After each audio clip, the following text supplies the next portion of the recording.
హింపులు, హత్యలు ఈ పేరు వింటే ఆంధ్రప్రదేశ్ రాష్ట్రంలోనే కాదు ప్రపంచంలోనే గుర్తుకొచ్చేటువంటి వ్యక్తి జగన్మోహన్ రెడ్డి.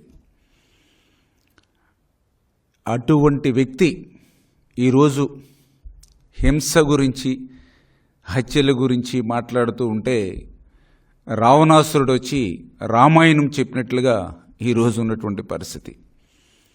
ఎందుకంటే మనందరం కూడా చూసాం, గత 5 సంవత్సరాల పాలనంతా కూడా ఎక్కడ కూడా ప్రజాపాలన అనేది మనకి కంటికి కనిపించల. 5 సంవత్సరాలు కూడా రాక్షస పాలనే ఆంధ్రప్రదేశ్ రాష్ట్రంలో మనందరం కూడా చూసినటువంటి పరిస్థితి.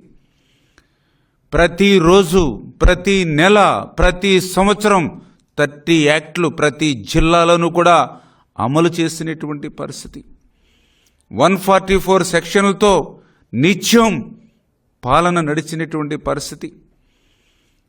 మాలాంటి ప్రజాప్రతినిధుల ఇంటికి కూడా తెల్లవారుజామునే న్యూస్ పేపర్ వేసేవాడి కంటే ముందు పోలీసులు వచ్చి హౌస్ అరెస్టులు చేసేటువంటి పరిస్థితి.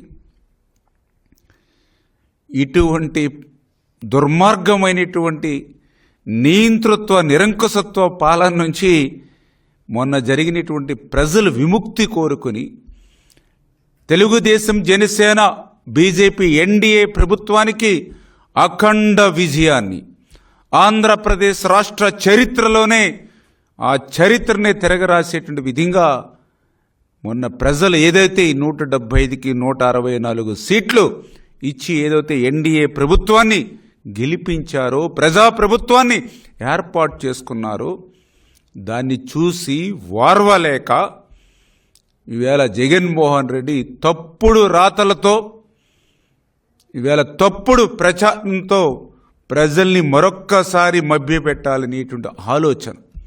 ఎందుకంటే